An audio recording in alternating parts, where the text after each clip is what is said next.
Hello കൂട്ടുകാരെ, നമുക്കിന്ന് ചേമ്പുംതാളും കൊണ്ടൊരു തോരൻ ഉണ്ടാക്കി നോക്കിയാലോ. ചേമ്പുംതാൾ നന്നായിട്ട് ചെറുതായിട്ട് അരിഞ്ഞെടുക്കണം. തൊലിയെല്ലാം കളഞ്ഞ് അരിഞ്ഞെടുക്കണം കേട്ടോ, ചെറുതായിട്ട്. എന്നിട്ട് അതിനകത്തേക്ക് ഇച്ചിരി ഉപ്പിട്ട് വെക്കണം. ഉപ്പിട്ട് ശരിക്കൊന്ന് തിരുമ്മി വെക്കണം കേട്ടോ. എന്നിട്ടത് പിഴിഞ്ഞെടുത്തിട്ടാണ് നമ്മൾ തോരൻ വെക്കണത്.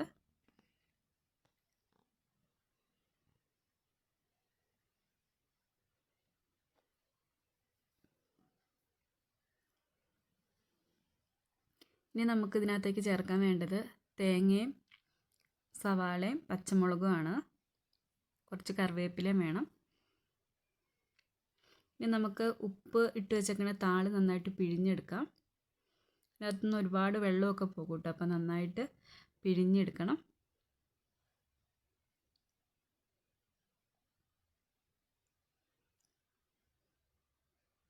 മൊത്തം താളും പിഴിഞ്ഞെടുക്കാം. ഇനി നമുക്കൊരു ചട്ടി ചൂടാകുമ്പോൾ കടുക് ഇട്ട് കൊടുക്കാം.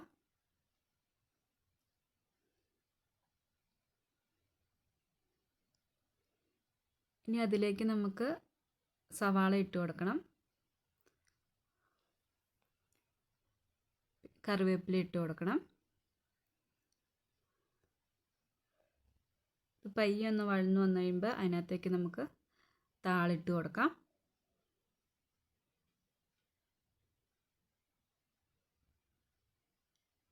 നമുക്ക് തേങ്ങ ചിരണ്ടി വെച്ചത് ചേർത്ത് കൊടുക്കാം. കുറച്ച് മഞ്ഞൾപ്പൊടി ചേർക്കാം. നമ്മൾ ഉപ്പിട്ട് താളി പിഴിഞ്ഞായതുകൊണ്ട് ഒത്തിരി ഉപ്പ് ഇടേണ്ടി വരില്ല. എന്നിട്ട് നമുക്കൊന്ന് മൂടി വെച്ച് വേവിക്കണം കേട്ടോ. ഒരു 10 മിനിറ്റ് 15 മിനിറ്റ് കഴിയുമ്പോഴത്തേനും താളൊക്കെ നന്നായിട്ട് വെന്ത് വന്നിട്ടുണ്ട്. നല്ല ടേസ്റ്റാണ് കേട്ടോ. ഉണ്ടാക്കി നോക്കാത്തവരൊന്നും ഉണ്ടാക്കി നോക്കുക, എല്ലാവർക്കും തന്നെ ഇഷ്ടപ്പെടും. ഇലക്കറികളൊക്കെ ഇഷ്ടപ്പെടുന്നവർക്കൊക്കെ കഴിക്കാൻ പാകത്തിനുള്ള ഒരു കറിയാണ് കേട്ടോ.